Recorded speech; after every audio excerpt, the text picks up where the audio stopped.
I got seas going right across my deck here now. I did not run up in his vicinity, but no, I didn't. So this is good too, Roger. Thanks for that information, sir, and I'll get back to you if we come up with anything. Over. Hey, everybody, and welcome to another episode of Beyond the Breakers, a podcast about shipwrecks, loss, and lessons learned from maritime disasters. My name's Tanner. I'll be one of your hosts today, and I'll be joined here by Taylor very shortly. Before we get started, we do have two new patrons to thank.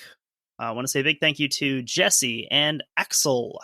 So thanks for joining us over on Patreon.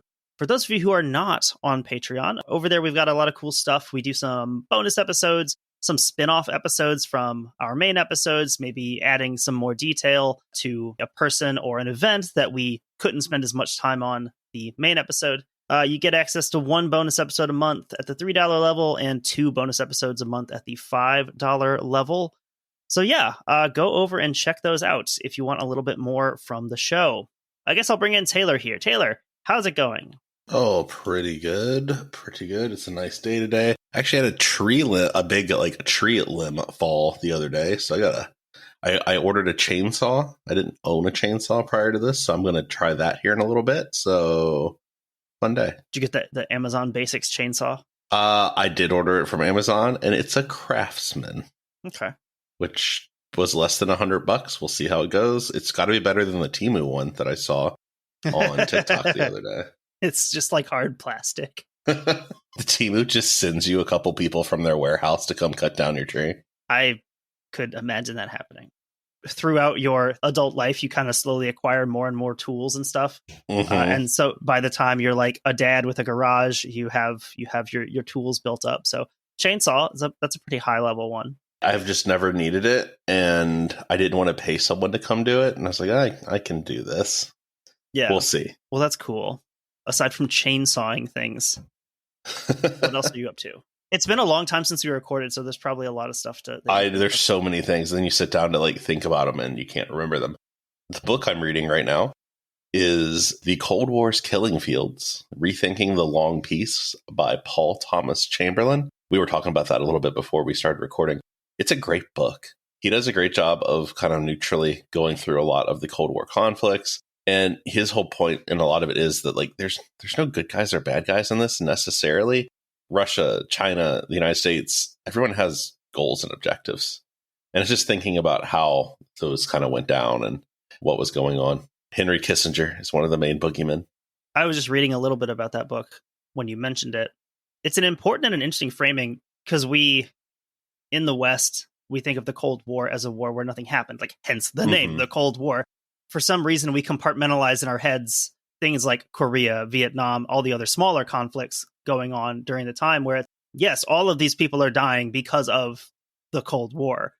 And because it is overwhelmingly not white people killing white people, we don't really think of it as a war, even though these are all just theaters of it. Yeah, and it's like the chapter when they talk about Cambodia and the Khmer Rouge. That only happens because of the Cold War. Right. That doesn't happen otherwise. It is kind of absurd that we put this curtain over it saying, well, this was a period of heightened tension, but no actual fighting. Yeah, and I think one of the other things they talk about in the book is kind of comparing Asia to Europe. And why didn't this happen in Lithuania or Poland, places like that, versus why did it happen in Asia? And just some of the conditions that were in place to make that happen. So it's really interesting. It's a very interesting book. What about you? What have you been up to? Oh, actually, hold on 1 second. I don't know if I mentioned this in the previous one. I finished Between Two Fires. You didn't mention it. Is it a good finish? Absolutely. It was perfect. I highly recommend that book. I don't read a lot of fiction, but I want to read more of this. For a horror book, I was worried it was going to have a stupid ending, and I'm pretty satisfied with how it ended. So, highly recommend that. There's a lot of biblical and revelation type stuff going on in it, but it's a good setting. It's a good book. I love the main character, Tomas. So, I highly recommend that one. Yeah, I got to get a copy of that. I had a week off. I took a full week off of vacation between the end of Q2 and beginning of Q3 at work, and I'm the only person on the teaching team. I am my own supervisor, which doesn't always work out well. Do you have to like write yourself up? I rarely have a good opportunity to take vacation because it's like just as much work to prepare everything for someone to substitute. So when we have these week breaks, I usually I've just been taking the whole week off. And so I did that. And it was like the most reading I've ever done in a concentrated week that I can remember. And one thing that I got into was I finished season 1 of The Witcher on like the Friday before my long week off.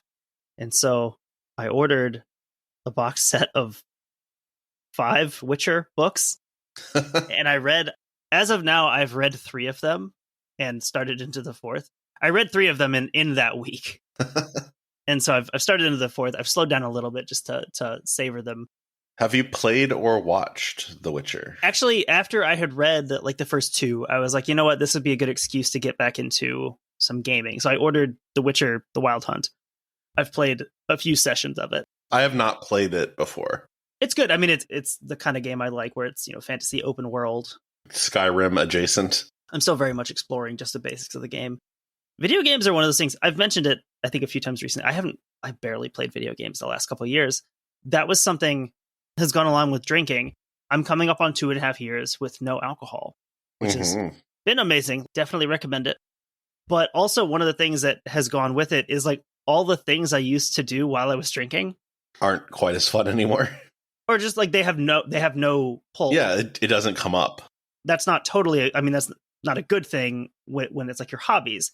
And so I've been slowly trying to like take back pieces of those and just enjoy them again. Like one of them is playing music, like playing guitar, singing.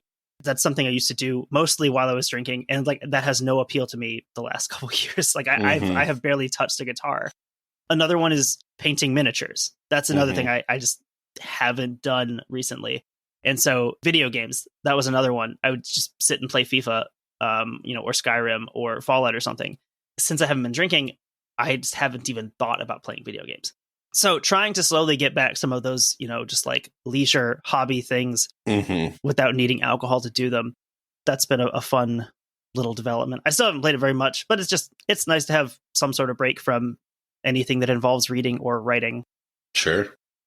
Oh, I'm in the middle of watching a 3-part Netflix documentary about 3 Mile Island. Okay. I think I might have started that one. I don't know if I finished it. Which I didn't really know much about. I knew it as like kind of a precursor to Chernobyl, as in terms of nuclear meltdowns, because it is less severe as what happens at Chernobyl. It's like I didn't know much about it. I didn't know how serious it really was. Well, and like the fact that it's located near Harrisburg, I think, right?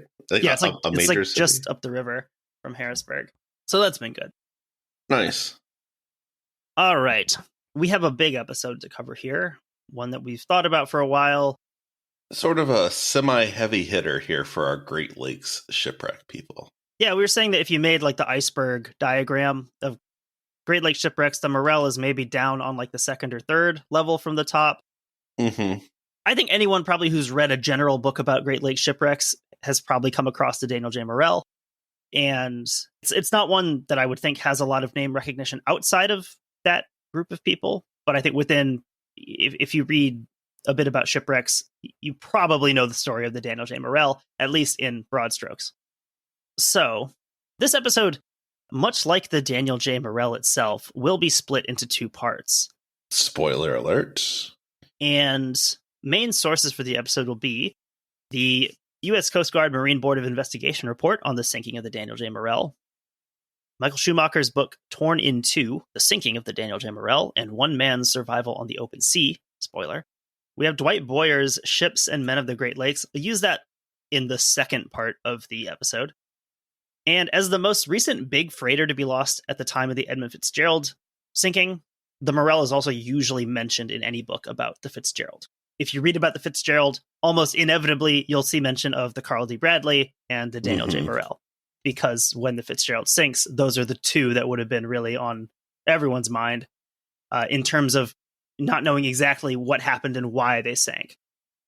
Whereas, like, one of the other recent sinkings would have been the Cedarville.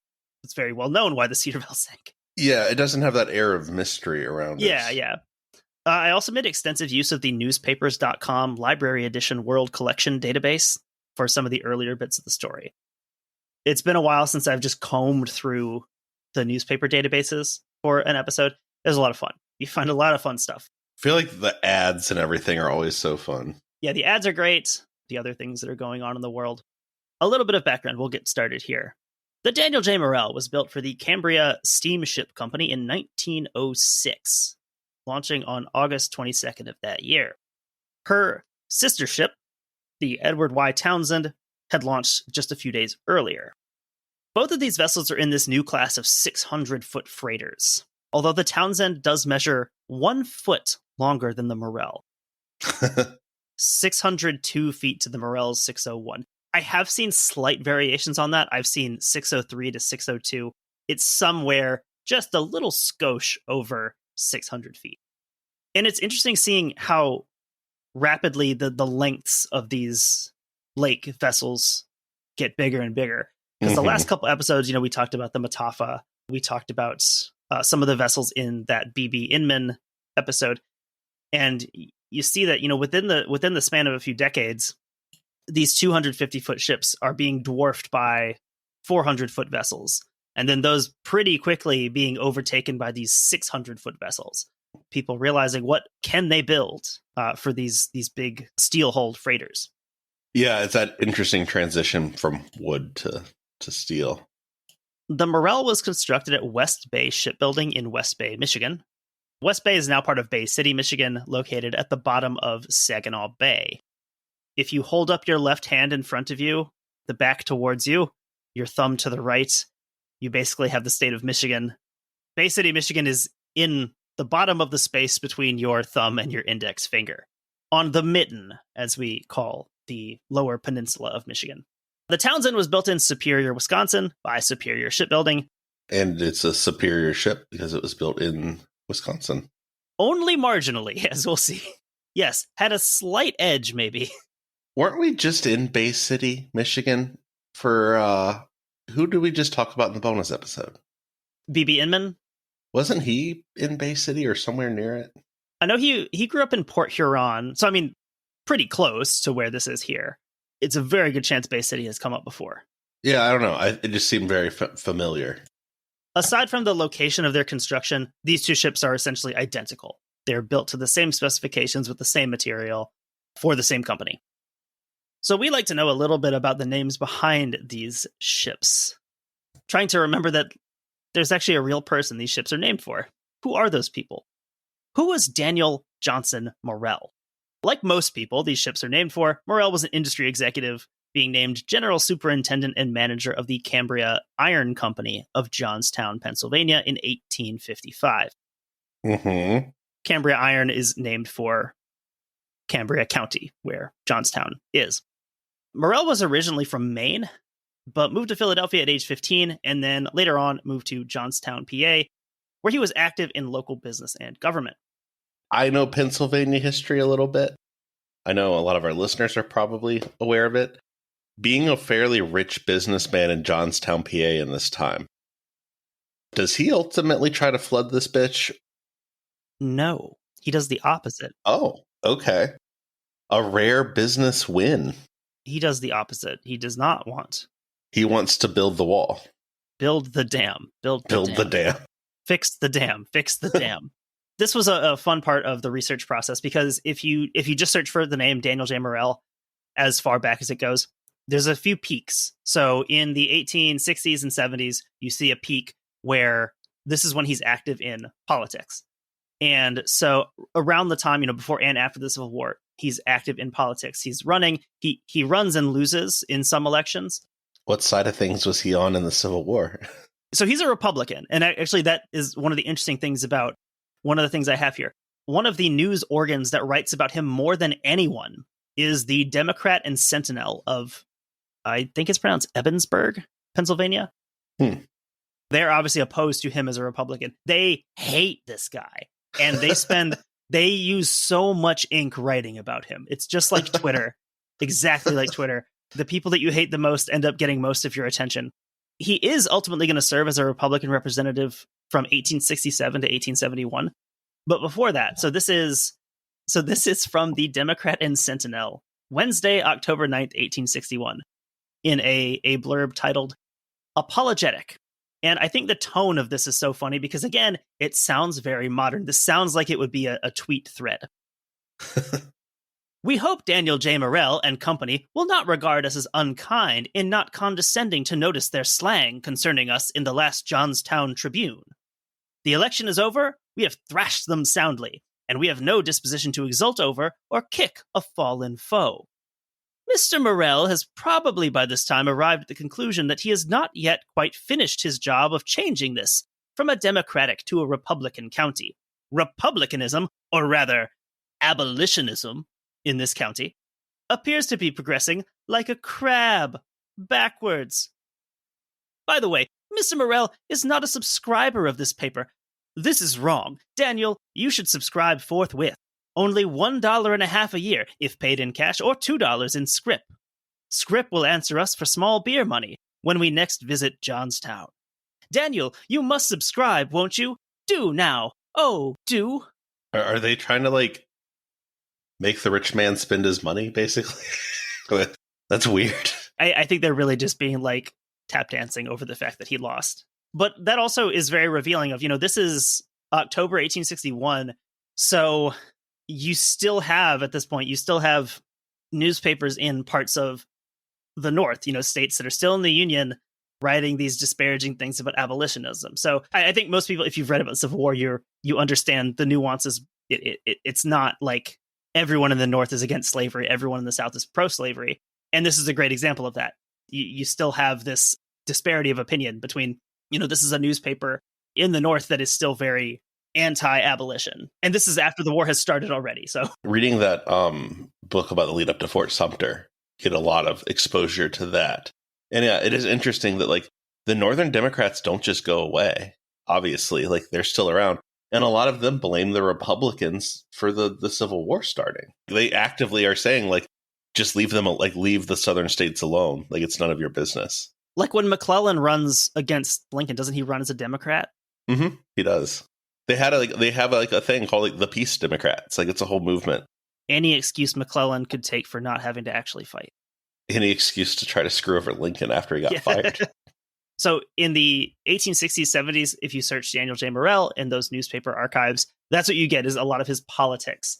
And so he eventually does win a nomination.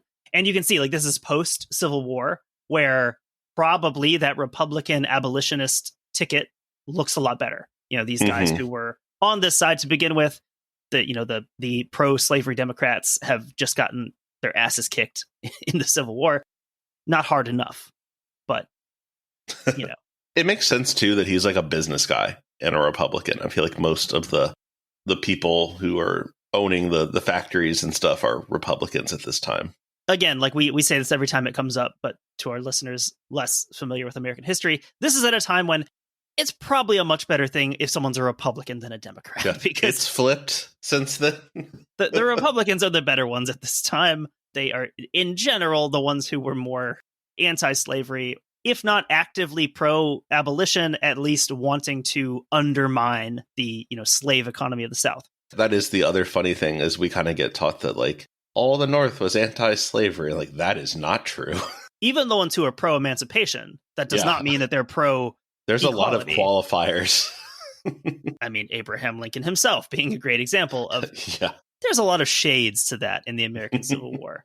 I mean, very few people, they do exist, but very few people would hold up to what we would say is a modern standard of equality and liberation. John Brown. Basically, yes. John Brown and some of the Quakers.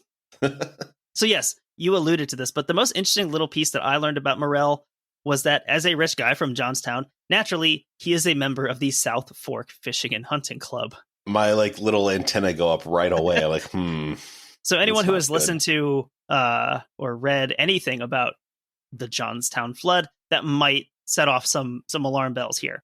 Basically, if you know that the town of Johnstown, PA exists, like, you already know what's about to happen. Yeah, so if South Fork sounds familiar, it's because it was the South Fork Dam on this hunting and fishing club's property that failed, causing the 1889 Johnstown flood. Whoops. I actually thought about this the other day. We had a lot of rain here in Wisconsin, like a lot of people have, and the dam in Manawa, which is not that far away from us. Part of it failed. Kind of the earthen structure, part of it failed, got washed out. So that caused a lot of flooding and road closures and stuff. They actually had to evacuate some people. Dang. It looked like the dam itself, like the engineered part of the dam, was fine.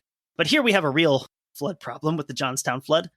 Morrell actually did die in 1885, so he's not around for the actual flood. But during his lifetime, he did advocate for better maintenance of the dam. He even offered to pay for these repairs out of his own pocket, saying, this is going to fail. This is going to be a problem. People are going to die. I will pay for it. Just please fix this. Isn't that wild that he's like, even like, I will pay for this thing to not happen. And comes to nothing. And of course, we know what happens next with the Johnstown flood. How many people died in the Johnstown flood? I was about to say, I'm on here right now. 2,200 people. So not insignificant. And actually, it's not that far from where Flight 93 crashed. So convenient. There's actually a lot of interesting PA cities like right around there. You got Punxsutawney that's not far, Latrobe, all kinds of things. Altoona, who wouldn't want to go to the American classic that is Breezewood. So that's all we'll really say about Daniel J. Morrell. I posted a picture of him on our Twitter page, and one thing I got to say is, the term neckbeard exists, and even in our modern usage, it doesn't usually mean that someone only has a beard on their neck. It usually, it's like you're unkempt, you're letting everything grow too much. Daniel J. Morrell is a exclusive neckbeard. This looks like if you went to an AI and said, like, show me a neckbeard, like this is what it would give you. I'm assuming that he's not the only one rocking this style at the time. What if he was? Like, he's like, it'll catch on. To the modern eye, does not look great, I gotta say. Seems like among the wealthy industrialists, seems like he at least cares about his environment, his community. Does not look great with the neckbeard. Well, look at how stupid Mark Zuckerberg look and Elon Musk look half the time. It's the same thing, probably.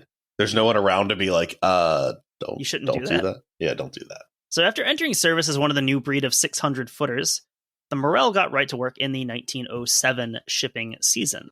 Quoting here from the Buffalo Commercial on February 20th, 1907. The steamer Daniel J. Morrell of the Cambria Steel Company's fleet holds the record for Cleveland. She delivered 10,979 tons of ore at the C&P dock, and she is the largest vessel that ever brought a cargo to Cleveland. Just a bit of an amusing note to add from that same newspaper segment. In the Matafa episode, we talked about how back in 1901, Augustus Wolven, when he takes over the U.S. Steel fleet, one of his first things he wants to do is to get people to stop calling it the Steel Trust fleet because of the negative connotations, around trust busting and stuff like that. And that was in 1901. So that's when it becomes the Pittsburgh Steamship Company, because he wants this new name that people just stop calling it the Steel Trust Fleet. Lower in that same clipping from 1907, it says, in 1903, the steamer E.H. Gary of the Steel Trust Fleet held the Lake Superior record with 11,093 tons. So it is not catching on. People are still calling it the Steel Trust Fleet 6 years later. Schumacher does note one significant incident early in the Morrell's career where she collided with the comparably sized freighter Henry Phipps at Whitefish Point in 1909. He doesn't give a lot of detail. He doesn't note whose fault it is, who runs into who. He does mention that the damage was extensive, although both vessels were able to return to service, which is pretty par for the course we've seen. Like, something pretty catastrophic has to happen to these to take them out of service entirely.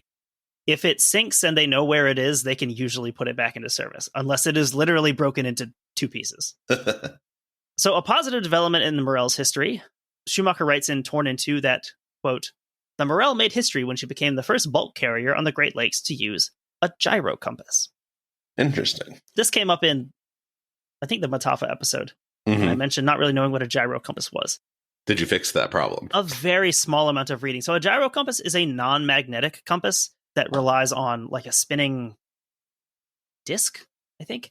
It allows the user to find true north rather than magnetic north. So more useful for navigation in that sense. Especially when you're surrounded by mountain ranges with iron and things like that. It's not affected by some of the things that would affect a magnetic compass. They were first used by the German Imperial Navy in the first decade of the 20th century. So they're using these as early as like the early 1900s. The U.S. Navy was also using them. This was widespread in the U.S. Navy by the beginning of World War I. I do have questions, though, about the first use of the gyro compass on the Great Lakes. Back in the bonus episode about B.B. Inman, we talked about Thomas Wilson's fleet. It was that episode or the Mataafa episode. I don't remember. But the Encyclopedia of Cleveland History claimed that it was Wilson's fleet that first used the gyro compass on the lakes in 1924, compared to the 1922 here. Interesting. Also, I have here a clipping from the Buffalo Inquirer on April 23rd, 1919, that reads, according to advices from Cleveland, the steamer Howard M. Hanna Jr. of the Richardson fleet is the first Great Lakes steamer to be completely equipped with a gyroscopic compass of the type used in the United States Navy. The Hanna reached Cleveland Sunday morning at 7 o'clock after a successful run from Buffalo on her way to Duluth, and Captain Call and Captain W.C. Richardson of the Richardson fleet expressed themselves as being highly satisfied at the successful operation of the new equipment. Gyroscopic compasses are now being installed in the Daniel J. Morrell of the Hanna fleet and the steamer Conneaut of the Wyandotte Transportation Company. So this further confuses the year and the vessel that would first have used the gyroscopic compass. This is in 1919 that they're writing about a vessel already using one, and this is when they're being installed on the Daniel J. Morrell. Is it possible that like some of these papers are being like first on this lake or like for I don't know. I guess it's just harder to verify fact too. Like if they print it, like who's going to question it? Yeah, I mean, there's plenty of times here where they will just straight up have the name of a freighter wrong, or like a basic fact about where she was built or being built, because they're mixing up. You've got multiple freighters with similar names, or you've got different people working or managing different companies. So it is confusing, and this is well before the time when you can easily, quickly fact check these things. So yeah, I mean, there could be mix-ups here. I just think it's interesting that the Morrell is mentioned here in 1919, having them installed. Like, would it have taken 3 years to install these? I wouldn't think so. But I mean, I guess the other thing is it says that they're going to be installed. So like maybe there's just some sort of delay in doing that. Yeah. What year is this? 19... So that clip, that newspaper clipping is from 1919. I was going to try to blame World War One, but... Also there, the Hanna fleet is a reference to the Cambria Steamship Company's manager, M.A. Hanna. That's another thing that confuses these things. There's a lot of built-in knowledge that they're assuming the reader has that generally don't now. So they will use different names to refer to the same fleet. Mm-hmm. These are all like small town newspapers back in the day. It's funny. Well, I mean, and kind of in the same way that like now on a grander scale, in our minds, the name Bezos is inextricably linked with Amazon. They're the same thing. So you could refer to either one of them and you're also talking about the other. You kind of have the same situation here where... Yeah, like how often joking around to like one of us, like me or Darcy, like, oh, Jeff Bezos dropped off a package at our house, I see. Mm-hmm. Yeah, that would make no sense to someone who doesn't have the context of what we're saying. Right, so it's they're doing a similar thing here, using the owner, the operator, or the manager of a company as a stand-in for the company itself. So in 1923, Cambria Steel was purchased by Bethlehem Steel, and in 1927, possibly through 1930, there's a few different years that are given here. The Cambria Steamship Company was transferred into the Bethlehem Transportation Company. From the Buffalo Courier Express on July 22nd, 1928, we have my favorite early anecdote of the Morrell, headlined, "Strayed Pigeon Stays with Captain Landfair." Captain B.M. Landfair of the good ship Daniel J. Morrell, which trades in and out of the port of Buffalo, has a homing pigeon aboard, which landed on the deck on a recent trip down the lakes. The bird had part of a message attached to its leg, but as the other part had been torn away, no sense could be made of the remaining portion. Captain Landfair, who when a boy raised pigeons, said the bird remains aboard the steamer and appears to be perfectly contented. I would be too if I was a pigeon. I'm like, I can just stay here? Okay. That is the whole clipping. Then it goes to a new headline. So, I mean, it really is just like tweets from back in the day. All the news that's fit to print. Newspapers used to be so much more interesting when this was their content. Well, the thing is, like, newspapers still have this content, and when they do, people are like, well, this isn't news. This is news. This is cool. I think this is really great. Dayton Daily News had breaking news for a restaurant opening the other day. Like, literally at the top, it was red. It said breaking news. Like, You gotta get there right now. I don't even remember what it wasn't even like a good restaurant. The It was Golden like Corral. it was like a Frisch's Big Boy or something. I don't know. You gotta get there before the chocolate wonderfall runs out. So overall, the Morrell had a fairly quiet career, doing her job, not really getting into any trouble, except for that one thing we mentioned earlier. You know, the occasional lost homing pigeon lands on her. That's pretty much it. One bit of excitement was in 1956 when her 2,000 horsepower engine was upgraded to a 3,200 horsepower Skinner Uniflow engine. I wish I knew what that meant. I read a little bit about it, but the Skinner, the Uniflow, spelled with a UNA, appears to be like a brand name, whereas a Uniflow, UNI, is more of the technology. Mm-hmm. I don't know anything about engines, so hopefully that's of interest to someone. But she gets an upgrade. She has a lot more powerful engine now. She has enough XP to level up. Yeah, so she's like fighting through a storm or something. Maybe she'll be better off. So both the Morrell and her sister ship, the Edward Y. Townsend, were idle from 1962 to 1964, as noted in the Indiana Gazette from July 1st, 1964. And they're both reactivated in the summer of 64. That's what I can gather from the papers, to join the other 6 ore carriers of the Bethlehem Steel Fleet. Both the Morrell and the Townsend would be carrying iron ore from the upper lakes down to Cleveland and Buffalo, then return up the lakes with loads of coal. So pretty normal run for these lake freighters. Maybe this was not a pre-planned decision to have them just sort of idle for 2 years. I don't know why you would go through the effort of replacing her engine and then have her sit, just a few years later. But that's what happened. So she had pretty recently been reactivated at the time of our story. For the rest of our story, we are fast forwarding about 2 years later in the 1966 shipping season. Quoting here from Michael Schumacher's Torn in Two. When the Coast Guard inspected the Morrell prior to the 1966 shipping season, the inspectors saw a venerable, hard-working vessel beginning to show her age. She was seaworthy, but any boat that many years of service had suffered some physical indignities from all the loading and unloading, the twisting and bending in heavy seas, and the general day-to-day operation. The fall season had taken an invisible toll as well. The steel used in shipbuilding prior to 1948 could become weakened and brittle when sailing in cold, stormy weather. There had to be flexibility in the hull, of course, or a vessel would just snap in two in such weather conditions. There was also the issue of a cumulative weakening over time, not unlike the way a paperclip bent back and forth repeatedly will eventually weaken and break. I think that's such an apt metaphor, Mm-hmm. or I guess more of a simile, technically, likening it to a paperclip, because we always talk about how strong and powerful these lakes are, and people who don't live around them maybe think of like a calm, placid stretch of water, and these lakes often behave much more like the ocean. And what they can do to a ship, as we'll see here, is, a paperclip is a pretty adequate comparison to make with how strong these storms and the wind and waves can be. And they talk about flexibility. Even now you can see videos of lake freighters. You can see the bending. I've seen videos of people recording, straight down the internal tunnels, and you can see how they bend.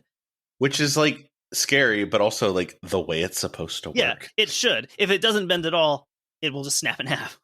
It's like when you're flying and you see like the wings kind of flex a little bit. And it's like, I know it's weird, but like it's supposed to do that. Do birds have entirely rigid wings? Also, the idea that really old ships sometimes have issues, like, I don't know, maybe a ship built in 1952 named the Mishpicotton.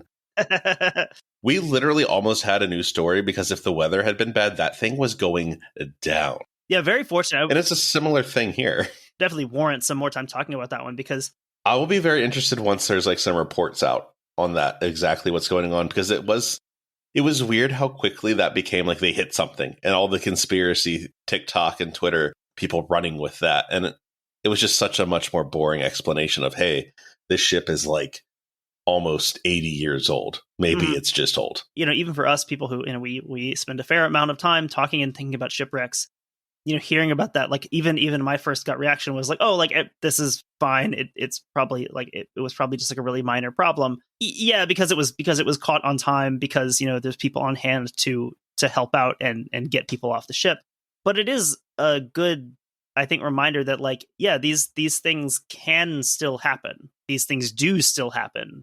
I think once we have some real reports on this, I would like to see like how close was this thing to sinking? Like because like we've read some of these stories that sometimes one or two decisions made in a 5-minute time span can be the difference. That's kind of the draw of the Edmund Fitzgerald, is that it sinks in 1975, which is like, people aren't necessarily thinking that you can lose a freighter on the lakes. Mm-hmm. Like this is something from the past. This is something that doesn't happen anymore. We have all this modern communication technology. How could you do this? How could this happen? So anyway, maybe we'll talk about the Mishpachatan at some point more in depth. The Daniel J. Morrell got through the 1966 shipping season seemingly without much in the way of excitement or complications, which brings us to November 28th, 1966, late in the season, and in fact, this was scheduled to be the Morrell's 34th and last run that year. Just one more run. They just pulled me back in. Well, and actually, if I remember the details correctly, both the Morrell and the Townsend were scheduled to go into winter layup. Something had happened with the vessel that was supposed to make this run. And so to replace that vessel, they were having the Morrell and the Townsend. She and her sister ship, the Edward Y. Townsend, were both upbound on Lake Huron. The first week of November that year had been particularly cold, and this last week of the month was shaping up to look pretty similar. That cold weather had come with record snowfalls, with Michigan's Upper Peninsula getting buried in this blizzard, leading to hundreds of stranded motorists, many residents losing power, and at least 2 deaths. The 2 deaths that Schumacher includes it was 2 people who ran some kind of lodge, and they were, I think, closing it for the winter. I believe their car got stuck in the blizzard. They tried to walk to the nearest town, and they ended up freezing to death. A very serious storm for this time here. The 2 ships had left Lackawanna, New York, which is just basically part of Buffalo, about 4 hours apart, the Morrell leaving first. On arrival, the Morrell dropped anchor in the Detroit River to wait for the high winds to die down before docking. Her captain, 47-year-old Arthur Crawley, reported this decision to the Bethlehem Steel Dispatcher at 6 p.m. on the 27th. She ended up being anchored for about 13 hours before arriving at Windsor's Mullen Coal Dock at 7:05 a.m. on the 28th, where she loaded up with 221 tons of coal and departed again at 7:30 a.m. The Coast Guard report refers to this as coal, and then it says in parentheses fuel. So I believe this was purely just for fuel rather than as a cargo. Yeah, she's not like actually carrying a load of coal, I don't think. And aside from that, she is under ballast as well, which we'll talk more about in the second part. That has to be not fun. The Weather Bureau in Chicago was predicting gale conditions over the northern portions of Lake Huron, with heavy sailing conditions on the rest of the lake. Captain Crawley had been in charge of the Morrell for about 3 months, and this was shaping up to be his first serious weather event on the vessel. This is actually the first season that Crawley is in command of any ship on the lakes. He's very experienced. He's 47, and I want to say he started like right out of high school. He started on the lakes, so extremely experienced on the lakes. No stranger to heavy weather, but this is his first season where he's the one making the call. While at the Windsor dock, and I thought this is interesting, they're not at that dock for very long. No, which definitely makes me think that that's just fuel. Like they're definitely not taking cargo. But in that time they're at the dock, 2 additional crew members board the Morrell. These 2 had actually missed the boat's departure from Lackawanna, and they'd arranged, they had gotten on the phone with the captain and arranged to meet up with her in Detroit, driving the whole way in order to get there. One of these was John Grow, 21 years old, from Erie, Pennsylvania. The other, 26-year-old Dennis Hale of Ashtabula, Ohio. That's a name that will set off some bells for people who've read about this vessel before. Much of what we know about what happened to the Daniel J. Morrell will come from Dennis Hale for reasons that are going to be readily apparent very soon. Despite the impending weather, Captain Crawley had every intention of making it up the lake. We've had no shortage of instances where captains have decided to sail in heavy weather. That's part of the job. That's a normal thing you have to do. And in this case, with the weather coming out of the north and northwest, conditions were theoretically better than they could have been a ship on the lakes. The Morrell could hug the Michigan shoreline, avoiding the heavier seas that would build up further east on the lake. Similar to what we talk about with Lake Superior, how there's two main routes on the northern and southern shore. On the northern shore, it is more circuitous if you're trying to get to, Sault Ste. Marie, but you can probably avoid some of those heavier seas because the waves don't have as much time to build up. This route would also allow her to duck into protected anchorages if Captain Crawley felt the vessel was in danger from the storm. Also, sailing directly into the weather was at least preferable to taking it from the stern or from the sides. In general, you want to head into the weather. Mm-hmm. We'll quote here from Torn in Two with a bit more of what went into the decisions facing both Captain Crawley of the Morrell and Captain Thomas Connolly of the Edward Y. Townsend. The captain always had the final say whether to sail or stay in, but a number of factors entered the decision about sailing in November, especially near the end of the month, when the shipping season was drawing to a close. At one time, captains received tonnage bonuses for their annual hauls, and they stood to earn bigger bonuses if they took their vessels out for a couple of runs at the end of the season. On other occasions, such as the Morrells, a captain might be ordered to make a trip or two to satisfy a company's tonnage projections for a given season. The captain's dispositions entered into the decision as well. The more cautious masters kept their vessels off the lakes when weather got rough. Others, supremely confident in their boat's abilities, would not hesitate to go out when the winds were whipping up and the waves were building. So they talk about those end of season bonuses. And so actually Dennis Hale, one of those two who gets on in Detroit, he had, so the boat had been in Lackawanna, and really just because of timing, he had missed that departure. I think he was home in Ashtabula visiting his family, and he just kind of thought he had time based on how long it was going to take to load the ship, that he could drive there, drive back.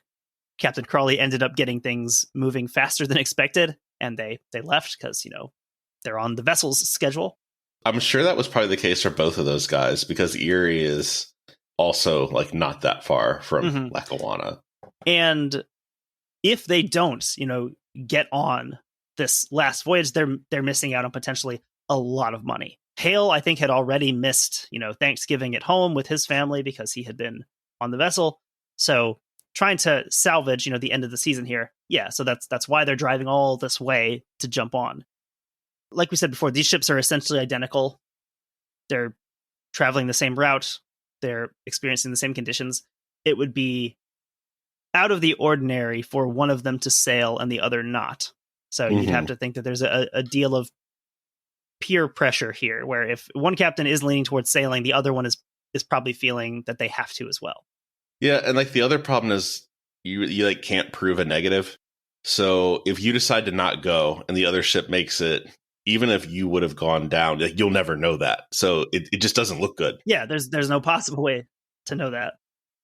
Schumacher refers back to some of the infamous storms we've mentioned before on the show: the Mataafa Storm, 1905, the White Hurricane of 1913, the Armistice Day Storm of 1940. Maybe these captains on Lake Huron in late November 1966 would have had these stories in the back of their minds. Maybe it was just another day at work. This storm is bad, but this is probably not the worst conditions they've ever seen out on the Great Lakes. Yeah, I think it is just another day of work, because I think if you spend all your time worrying about weather, I don't think you'd last very long in this job. Anything you read about it makes those connections. Maybe there are some people thinking about those things, but yeah. Even the cautious guys are sailing in nasty weather. Yeah, I just think in general, thinking of someone who's doing this job day in, day out, especially one who's done it for decades, that thought might not even cross your mind. So this is a fairly normal day so far. As the sister ships pushed north up Lake Huron, the weather began to deteriorate. Crawley and Connolly were in relatively frequent radio communication regarding lake conditions and their respective progress. The Morrell was sailing about 15 miles ahead, so to the north of the Townsend. Around 10 p.m., the two captains spoke when the Townsend was off of Harbor Beach, Michigan. This is 4/5 of the way up the thumb. Connolly expressed some concern about the Townsend getting caught in the troughs of the increasingly large waves. So it looks like when they get to Harbor Beach, like you start to have a decision of, do you want to go to Saginaw Bay? Well, that's actually a question I have, because like at no point does it mention Saginaw Bay as a possible shelter. So I'm thinking, is Saginaw Bay just like too big to reliably be That, or do you want to put yourself where you're worried about grounding, I guess? You know, there's because also, like, it looks like there's some islands in the middle of the bay. So maybe it's more of a concern of, can we control this thing there? Connolly actually issues an order that no crew are to travel between the fore and aft sections for a period of 24 hours. So like we discussed with the Mataafa, this ship was built before this was a standard thing where you'd have these internal walkways between fore and aft sections of the ship. So if you want to get from one to the other, you are walking across the main deck. If you're in the half that doesn't have the galley, are you just screwed for a day on eating? Better hope you brought some Ritz crackers. Some of those peanut butter and some nabs. Some nabs. Some nabs from the Food Lion. And a can of Vienna sausage. You're pretty set, actually. Surviving on nothing but beanie weenies for several days. Because of his concerns, Connolly brought up the possibility of sheltering in Thunder Bay, still about 75 miles north by northwest from where they were. So Thunder Bay, if you look at a map of Michigan, it's just another little chunk out of Michigan, a little bit further to the north, much closer to the top of Michigan. You'll see the town of Alpena is kind of the biggest one that's on Thunder Bay. This is the other Thunder Bay. This is not the Thunder Bay. There's many Thunder Bays around the Great Lakes. If I just hear Thunder Bay, though, I think of like in Canada. Yeah, on Lake Superior. Uh-huh. So this is Michigan Thunder Bay, a nice little sheltered area that you see a lot of ships, using from time to time in these situations. Looks like they have a Great Lakes Maritime Heritage Center there now. I'd like to check that out. Yes, there's a lot of places up in northern Michigan I would like to go to for these purposes. We could do a road trip. You could take the Badger boat across, and I'll just drive up 75. I would much rather drive. I would take the Badger ferry for content purposes. I'll put myself at risk on a ferry. That was like, was it Flatpack Sweden podcast that filmed the gate closing on their ferry? Oh, Did you see that? Yes. And then tagged us in it. Doing it all for the content. What if I did take the Badger boat and it sank? Tanner died doing what he loved. Creating content. Making podcast content. It's just Taylor today. He died doing what he loved most of the time. By midnight, the storm is only getting worse, and the seas along with it.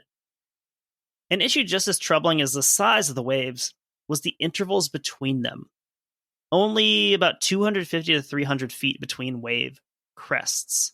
I feel like that's a common thing on the Great Lakes that you hear about. So given the size of this, wave height is a very common thing to talk about with storms, and the wave intervals, I think, is something that isn't maybe discussed as much. The size of these ships, they're taking multiple waves at a time. Before they can deal with one wave, they're getting hit by another. So this is causing a lot of stress on the structure of the vessel because it's not able to, ride up and down these waves. It's getting hit, underneath by wave after wave. Well, yeah, like if you're getting hit, if you're taking 2 or 3 waves at once, you're getting pushed and pulled in 4, 6 different directions. Mm-hmm. That's not good. This is not great for these 600-foot hulls. Quoting here from Schumacher. The 2 freighters' 60-year-old hulls twisted from all the action. Rivets sheared off from the twisting. Anchors slammed off their housings and on the sides of the bows. Gigantic seas lifted the boat's sterns out of the water, causing the overspinning of the propeller and forcing the engineers to check down the propeller's RPMs, lest the boat suffer an additional beating when the sterns slammed back down in the water, and unchecked propellers sent shivers down the length of the vessels. Another issue we've talked about before in these heavy seas, you've got to avoid over spinning these propellers, because then once it gets back in the water, it grabs on and rocks the whole ship. There was some of that in the Mataafa episode where Mataafa's stern is coming up out of the water and then sort of rocketing it forward when it gets back in. I hate the idea of rivets being sheared off and getting fired around like that. That would mess with me a little bit. As the evening progressed, Connolly informed Crawley that he was considering bringing his boat into shelter for the night and waiting for the conditions to improve. The options were to push ahead to Thunder Bay, as we just discussed, or turn around and head back for Port Huron at the bottom of the lake. They're roughly equidistant between the two at this point. So really just making the decision between, if you don't know exactly how much of this you're sailing into, do you risk turning around? Because it is a risk. Leaning towards Thunder Bay because of these risks. If you have to turn around in this, that's one of the things where so many of our stories, end up happening because a vessel has tried to turn around and go back. And we saw that very early on with the SS Milwaukee. Yeah, where she does turn back. Quoting here from the U.S. Coast Guard report. Captain Connolly deemed it safer to head into the sea. He stated that there would be more twisting action of his vessel in a quartering sea, and expressed the fear of broaching and not being able to get his light vessel out of the trough. They're doing all of this in ballast. Mm-hmm. That has to suck. Yeah. Because you have no help getting through these waves. You're just taking each one. Here's that risk of turning around, saying you're going to have to time this perfectly and basically just hope that your ship can handle it, because it's going to be taking all these excess forces that it wouldn't have to deal with necessarily sailing directly into it. And throughout this, there's this worry of getting caught in the trough of these waves and then eventually capsized. At this point, another voice chimes into their conversation. And this is Captain James Van Buskirk of the freighter Benson Ford. Benson Ford, a vigorous youngster compared to the other two, built in 1924. Van Buskirk told them that he had just taken the Ford past Thunder Bay and assured them it would provide a good shelter for them. Van Buskirk assumed this is what both captains were planning to do. I don't think they confirmed that with him, but he kind of assumed, hey, it's bad, they're looking for shelter, they're probably going to go here. I think it's weird how these captains communicate sometimes, because I think you touched on this a lot in the Edmund Fitzgerald, that they don't like to, everyone's trying to help everyone, but there's never a lot of over communication. It's always the minimum that we're holding our own type thing. A nice little suggestion of, hey, you could check this area out if you're looking for something. Also, Benson Ford, named for Henry Ford's grandson. 10 minutes before midnight on the 28th, there's another radio call from the Morrell to the Townsend. Captain Connolly on the Townsend answered, but said he would have to call back, as he was trying to keep his vessel under control. Ultimately, it would get knocked about 22 degrees off course to starboard before he's able to get it back under control and get it back on course. He is using all of his decades of know-how to keep his vessel where he wants it to go. At about 12:15 a.m., so this is now the morning of the 29th, Connolly is able to return that call. Crawley reported dealing with a very similar experience on the Morrell. And this is a very brief exchange. Both captains are busy in their wheelhouses. They're trying to keep their ships on course and afloat. So back to our Coast Guard report here. After this call at 12:15. This was the last known contact with the Daniel J. Morrell. From the time of the Daniel J. Morrell's departure from Buffalo, New York on 26 November 1966 through the last communication with the Edward Y. Townsend at 12:15, 29 November 1966, the master of the Daniel J. Morrell had not reported any difficulty with his vessel. Radios, equipment, structure, operations, machinery, or problems of any kind except weather conditions, and the difficulty of holding the vessel into the sea. This is the last that Connolly or anyone will hear from the Daniel J. Morrell. There are a lot of similarities to the Fitzgerald. I mean, there's a reason that they get compared to one another, and this is one of them. You have this final communication. Nothing out of the ordinary seems to be happening. Yes, it's rough seas. Yes, they're struggling with it, but there's no indication that there's anything wrong. And so next time, in part 2, we will get into what happened in the minutes, hours, and days following this final radio exchange that led the Daniel J. Morrell into history as one of the most well-known shipwreck and survival stories on the Great Lakes. Yeah, this is a good one. I enjoy this one because it, like you said, it's sort of like that next level down. It's not a household name necessarily, but it's just interesting. It's interesting to see how this happens. I want to know why Saginaw Bay wasn't an option. Yeah, I mean, My only like very uneducated guess would be that if they're looking for a sheltered area, is Saginaw Bay just too big, or is the wave action still going to be too bad when they get into Saginaw Bay? Because it's quite a big expanse of water. You would have maybe had to overall travel further to get the same shelter. Yeah. It has to be something along those lines, I would think. Maybe we can find out before part 2. So we will get to that. We'll get that out to you next week. We took a bit of a break with recording there, but probably be able to be more consistent in the near future here. Yeah, it's hard in the summertime. Yeah, I mean, especially for you because you've got kids. So, and I mean, like, I just didn't feel like doing anything for the show recently. Sometimes, like, honestly, that's the difference between a good podcast and one that fizzles out, is sometimes you have to do it when you don't feel like doing it. Also, it's good that this is not our actual job because we can kind of just not do it. This is true. Also, bonus episodes, we'll be getting those going here shortly. We did put out our most recent bonus episode we put out was about B.B. Inman, the Tug King of Duluth.